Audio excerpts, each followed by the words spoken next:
Hello, welcome back to Aetheral Space 12.7 measuring contest. We are back. Yes. One thing, by the way, when you cut the clap sync, make sure you cut the video as well as the audio, because otherwise it's like synced a little weird. Right, okay. I noticed that on some of those.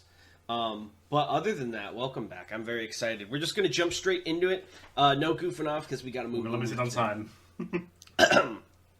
Direwolf said. Ruth Blaine tore through the entrance to the receiver tower in the space of a few seconds, countless Providenza-hired guns flying backwards into the waiting rubble from the force of her blows. She pooled her punches somewhat when it came to the people. They were here for theft and not massacre, but even so, the devastation was immense. What had once been the control center for the farm's automatics had now partially collapsed in on itself, sparks falling like rain onto the metal floor. 22 Providenza goons incapacitated on the ground. It had taken around 30 seconds. For the first time since entering the building, Ruth Blaine took a breath. Yes, 22 enemies down, but the one now looking down at her seemed like he'd be more trouble than all the rest put together.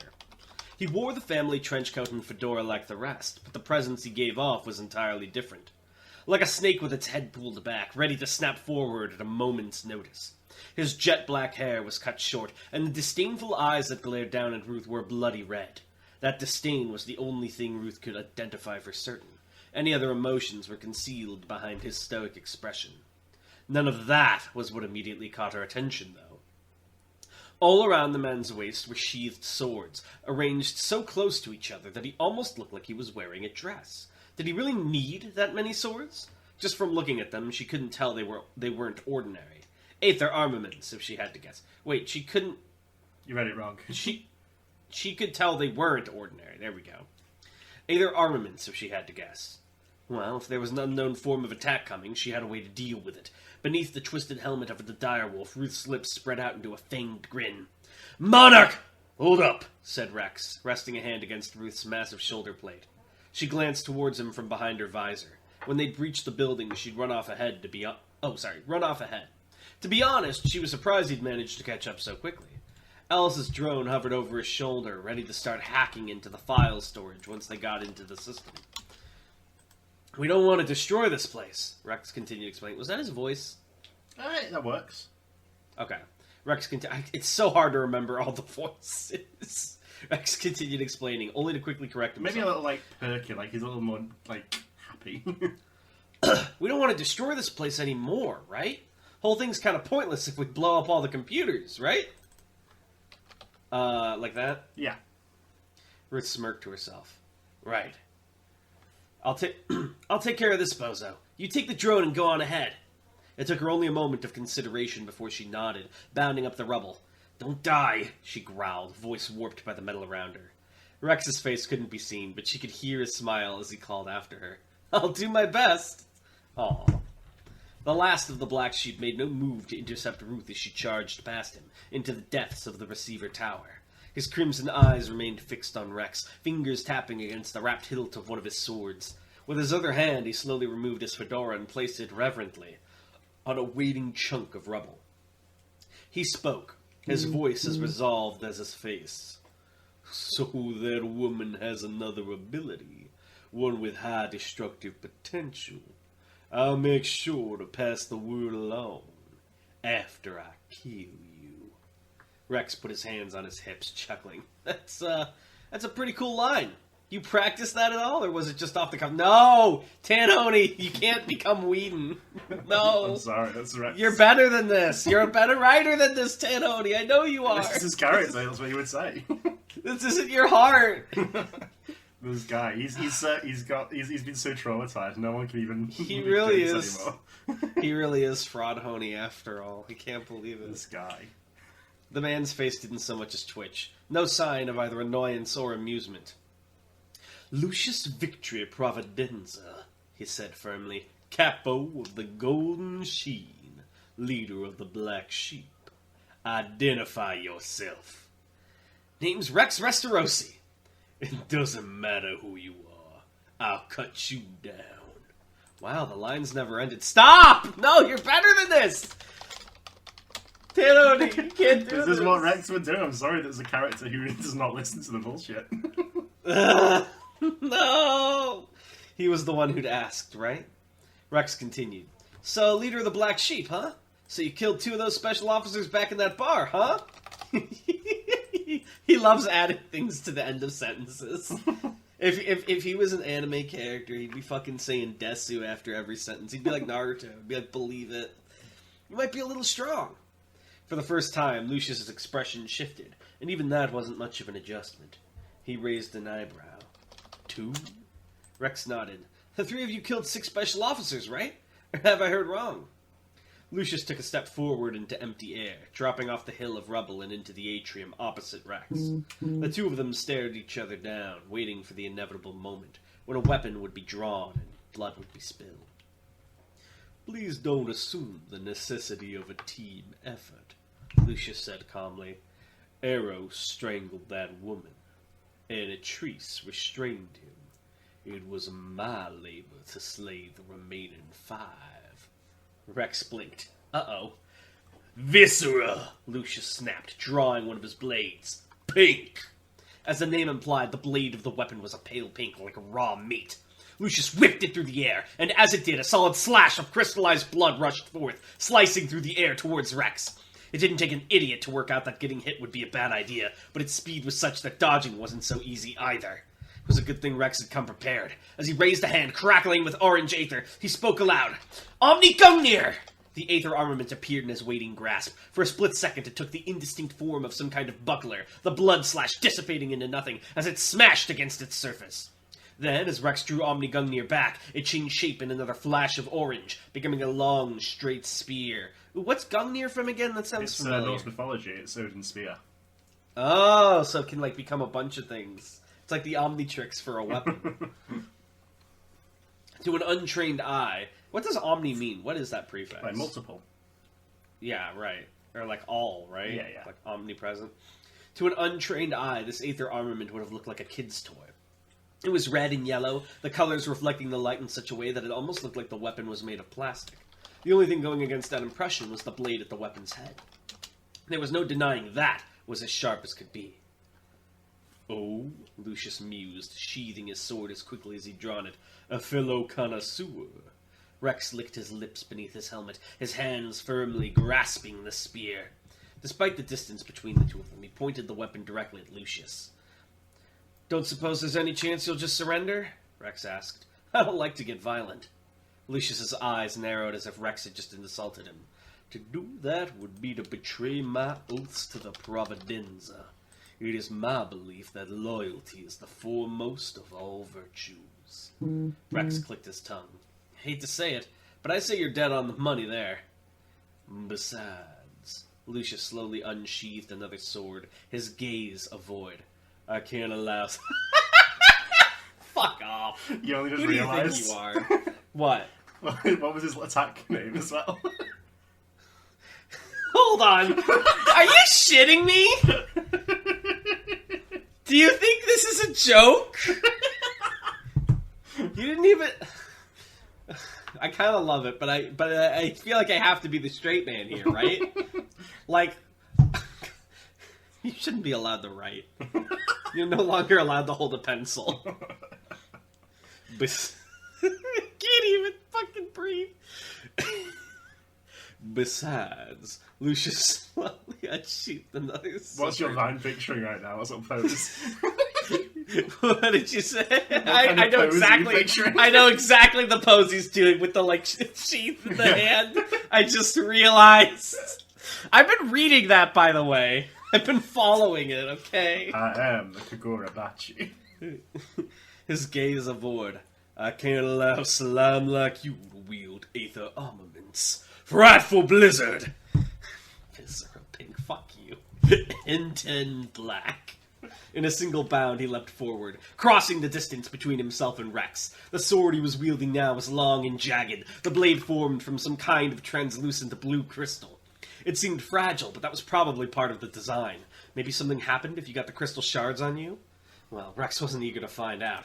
He flipped Omni Gungnir's spear around in his hand. Sorry, your thing was in the way. He flipped Omni Gungnir's spear around in his hand, pointing the blade up towards the ceiling. and the moment he lined the angle up just right, the armament activated. The handle of the weapon stretched upwards until the blade had pierced the ceiling above. Then, in that same moment, the spear contracted again, pulling Rex upwards and out of danger. Oh, like a funny grappling hook. Yeah. That's kind of cool. Hanging from the ceiling, Rex looked down at his opponent. Lucius skidded to a halt in the spot Rex had just been occupying, the metal lining of his boots kicking up sparks from the ground. Frowning, he returned his blue sword to its sheath. "So that weapon can do more than just change shape," he observed. "Each form has its own individual power." Again, this guy was dead on the money. Omni Gungnir was a weapon that could change between 7 different forms, each with their own unique abilities. There was a little more trickery than just that, of course, but Rex guessed it was best to keep that in his back pocket for now. Is this Rex's, self-made armament, or is this one he picked up? This is, well, he's not made it, but this is one that he has owned. Okay. "It's full of surprises," Rex grinned, and the emoticon on his helmet mirrored the expression. "Omni Gungnir, hammer!" A long, thick sledgehammer with golden smoke pouring from vents along its side. Ooh, so it's like one of those ones that's like... What's the word for it, where it there's a thing that makes it go super hard? Yeah, it's got something like that. Oh, I love those! What are those called? I'll have to look that up later. Engine. Yeah. As the armament changed form, it dislodged from the ceiling, sending Rex plummeting back down towards his enemy. He raised the hammer high above his head, ready to smash it down on Lucius. With dexterous hands, Lucius plucked another sword from his sheath. "Monstro Malakath!" And the weapon immediately transformed into a great shield, with a set of twisted black jaws opening in the middle, countless teeth gleaming within that maw. This wasn't just a thing that would block Rex's attack, it would damn well eat it. Pretty scary to be sure, but nothing he had to worry about. With a roar of effort, Rex brought the hammer down. As the enemy brought down his hammer, Lucius planted his feet on the ground, bracing himself for the impact. He didn't have bothered. After all, the blow was as light as a feather. He only had a moment for confusion. Before Monstro Malakath could bite down on Omni Gungnir, the enemy had already kicked off its massive teeth and flipped into the air. As he landed behind Lucius, the capo released his hold on the shield, far too heavy, and pulled out Viscera to block the inevitable blow instead. Again, he needn't have bothered. As he turned and raised the blade to block, the impact against his sword was so gentle that he barely noticed it. His body running on ferocious instinct, he slashed at Rex, but the man had already leapt away again. Obviously, there was some kind of trick to it. In terms of physical strength, this armament was weaker right now than an uninfused hammer would have been. What boon did it obtain, then, in exchange for that weakness? What did he need to watch for? He wasn't given much time to consider it. As quickly as Rex had retreated, he pushed back in, swinging his hammer so quickly that it was a blur. Lucius's arm snapped from position to position, mechanically blocking each and every attack, waiting for that trump card. Weak, weak, weak, weak, strong! It was more than Lucius could have possibly prepared for. When that 5th swing of the hammer struck against his sword, so it was 6 swings in total, right? Yeah. Struck against his sword. It struck with the smashing power of a runaway train. Immediately, Lucius was sent flying, both his sword and the bones in his arm shattering from the impact. I'm guessing each swing he was storing the impact like in Zelda when you, freeze the time. And then on the 6th one, all the saved up recorded force went out. He crashed into the wall and through it, emerging outside the tower and rolling in the grass below. Hold on, my headphones went out. I'm turning them back on. No problem. Rex grinned as he stepped into the hole in the outside wall of the tower, looking down at Lucius, who was lying in a vague heap in the ravaged field below. Worked every time. Omni Gungnir Hammer could choose to save up the kinetic energy from its attacks. By landing a bunch of incredibly weak blows on the enemy, Rex could then pack all of the force those attacks should have possessed into a single mighty strike. Needless to say, it was effective. Lucius didn't look like he was getting back up, but Rex wasn't nice enough to let such an opening go. Spinning the hammer around in his hand, Rex turned it back into Omni Gungnir's spear. Oh wait, did I guess right? Oh yeah, that's pretty much it. Fuck yeah. Carefully aiming the spearhead at that prone form, and then letting the spear stretch all the way across the field to skewer him. The strike struck true. And yet, Rex felt neither the nauseating tear of flesh or the sickening crack of bone. Something was wrong. Whatever he just hit, it wasn't his enemy. An illusion? "That spear has quite the range," said Lucius, from right next to him. Rex ducked just in time to avoid decapitation, a crescent-shaped blade whipping through the air above him. Lucius appeared out of thin air, holding the blade, slicing at Rex, each strike missing by mere centimeters. Rex stuck out with a leg, boot planting into Lucius's side and sending him skidding away again. "Omni Gungnir Timer!" The weapon transformed again, the massive spear replaced by the comparatively tiny buckler on Rex's arm. He spared a glance at the surface of the armament, where a display like a digital watch patiently blinked. N.A., it read. Not good. Omnigungnir Hammer! If he was getting N.A., the obvious thing to do was switch up his tactics. Rex spun the hammer around in his hands as he charged towards Lucius, but the other man made no move to dodge, instead just raising his weapon. The slightest smirk tugged at his lips. If you save up the energy of your blows, then I have nothing to fear from the first strike, he said. Do I? The hammer tapped uselessly against Lucius's leg, and in the same instant, the black sheep dashed back and slashed with his own sword. Viscera! He roared. Black. Oh my god, you even got it in there? You fucker. Is that what N10 means? No. Oh. Torrents of matted, greasy black hair flooded out of the sides of the pink blade, engulfing and binding Rex and his weapon where they stood. Frozen in place, he raised Omnigungnir the little he could, and it transformed again, this time becoming a small crossbow in his hand. The change in shape created the tiniest freedom, and in that moment he pulled the trigger. A golden bolt flew free. Lucius raised his sword to block it, but the projectile passed through the blade as if it wasn't even there. Oh, is its ability like it phases through non-biological matter or something? The only thing that saved Lucius from being skewered there and then was his free hand. He lashed out and seized the bolt from the air, inches from his face. The black sheep let out a shuddering breath. So the arrow passes through everything save its target, he observed, turning the bolt over in his hand. I have to admit, that's quite... BANG! It wouldn't be strictly correct to say that Omnigungnir's 7 forms had 7 separate powers. Each form had access to a different power, sure, but there was a good amount of crossover in terms of usage. For example, once Hammer had saved up force, it could be unleashed by any of the other forms. Sent flying by the force the bolt had just unleashed, Lucius slammed into the concrete wall, blood flying from his lips. Before Rex could get in close to seal the deal, though, the black sheep flicked a dull iron sword out of its sheath, and the weapon floated in the air to defend him automatically. Instead, Rex took the opportunity to check Omnigungnir timer again. 3 minutes, 26 seconds, and counting down. Not too shabby. All he had to do now was make sure it was counting down towards the right thing. Lucius pulled himself out of the wall, blood trickling down his forehead and into one eye. I admit it, he grunted, tapping the floating sword and returning it to its sheath.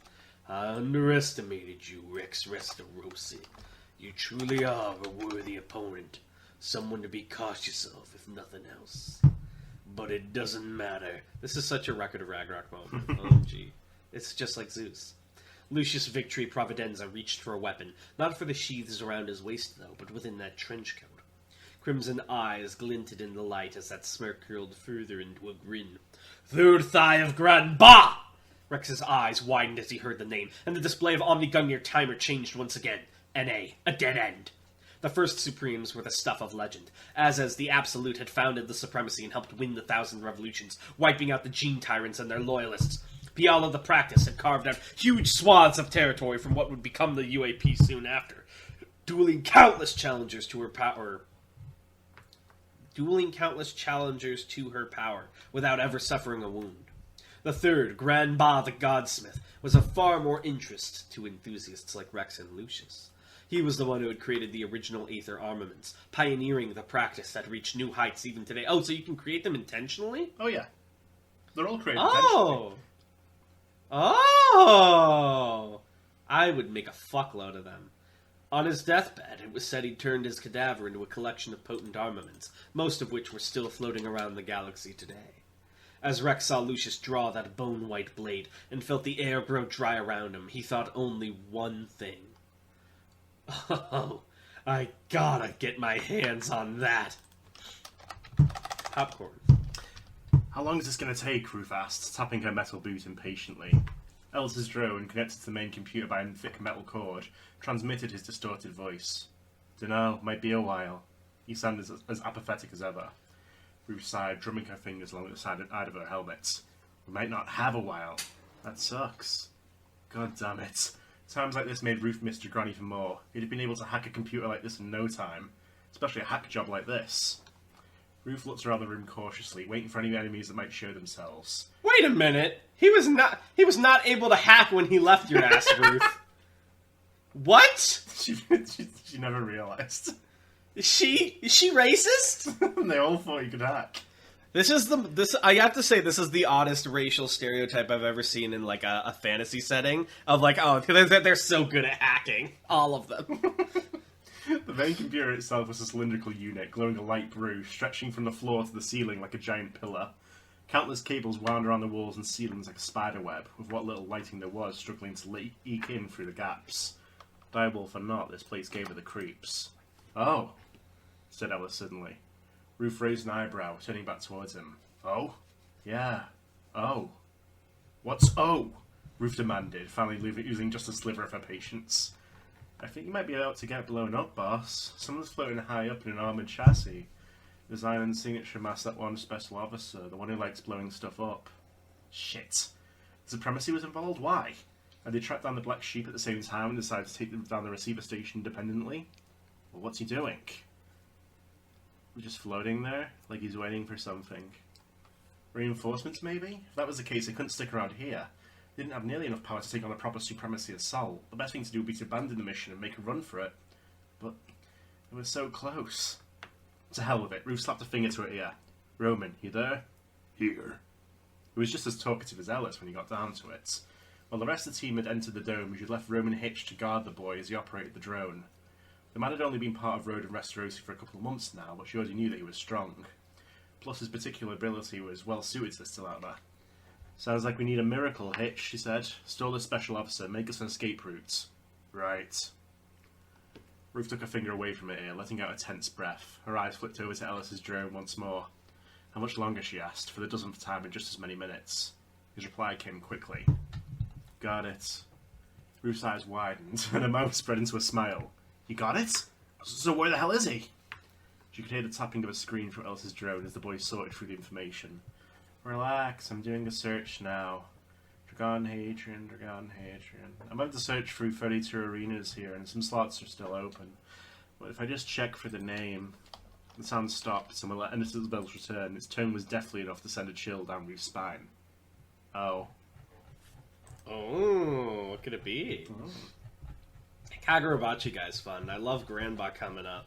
I also love the idea... I thought an Aether Armament was only ever created on accident, like from use enough times, but I like the idea that you can do it intentionally. Yeah, the majority would be intentional. So like it's something you want to leave behind. So like, do you need to be like an expert on it to do it? Is it like sort of like a niche expertise? Yeah. It couldn't just be like Skipper's like, here, the heartbeat shotgun. I made it for you. Yeah, it allows you to use my ability past my death. It's Yeah. like something you'd probably study and Exactly. practice for a while. I love the idea of an Aether Armament only guy who like makes weapons and armor. That's so cool.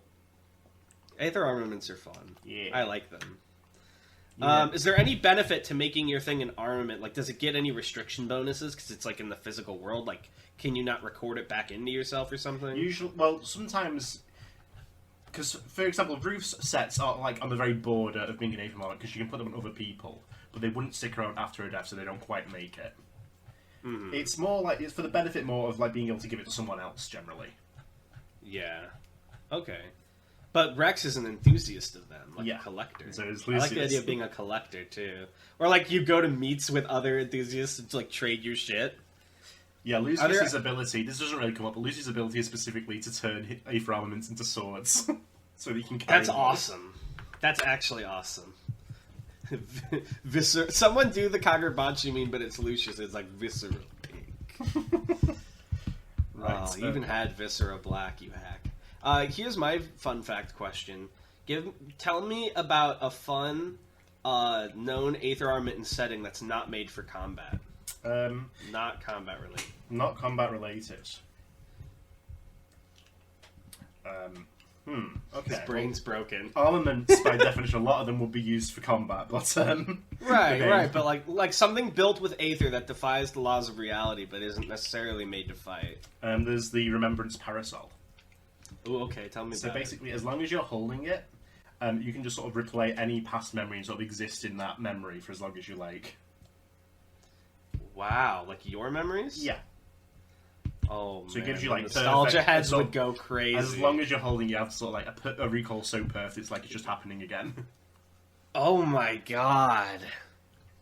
Oh, that would be great too if it's like for people who have a Rashomon situation where it's like a bunch of people that all remember an event differently. It's like, how did it really happen? The Remembrance Parasol. But unfortunately, there were incidents because people couldn't tell whether they were still holding the parasol or not, or whether they were remembering or if something was actually happening. Can armaments be destroyed? Yes. Alright, and then let me just check real quick to make sure there's nothing new in the Aetheral Questions channel. 1 second. The Pumpkin Man asks, was it ever mentioned how the crew met Skipper? Well, it was the Ruth met him on her home world. He came Yeah. shortly after everything went to shit. How did Bruno and Bruno and Serena Serena. meet him? Originally, they were hired for a job, but they stuck around afterwards. They were just like, can we hang out with you? Yeah, they got along well. You're kind of like my dad. North was also hired, but then I do have figured out. He was like, "You want to take that as a free? I'm gonna go get some cigarettes." I do have a question that cannot possibly be a spoiler anymore. Okay. I don't think it was ever revealed to us. What is Skipper's core? Skipper's core. I would probably say freedom. Freedom. Okay. All right. Well, thank you guys for watching, and we will see you next time. That's why when he Bye. went, fuck it, that's when he got the super synchronization. Oh, okay. Because he's so free now. If you can Fucking, I'm just imagining the Eren Yeager image. He's like, freedom, Exactly. Skipper. Oh, I bring liberation. For All right, heaven so- and earth, I alone am the honored one. Can I be real? I very much miss the Skipper voice, but I also, in Aetheral Space, cannot give it to another character because it's Absolutely too not. iconic. It's so fucked up. I miss it so much. That was my thing, you know? That's all I had. I've been adding it in my other campaigns. The Skipper 'Cause I miss variants. it. I miss it so much. Right, We'll see you thank guys for next time. watching, everyone. Bye. Bye.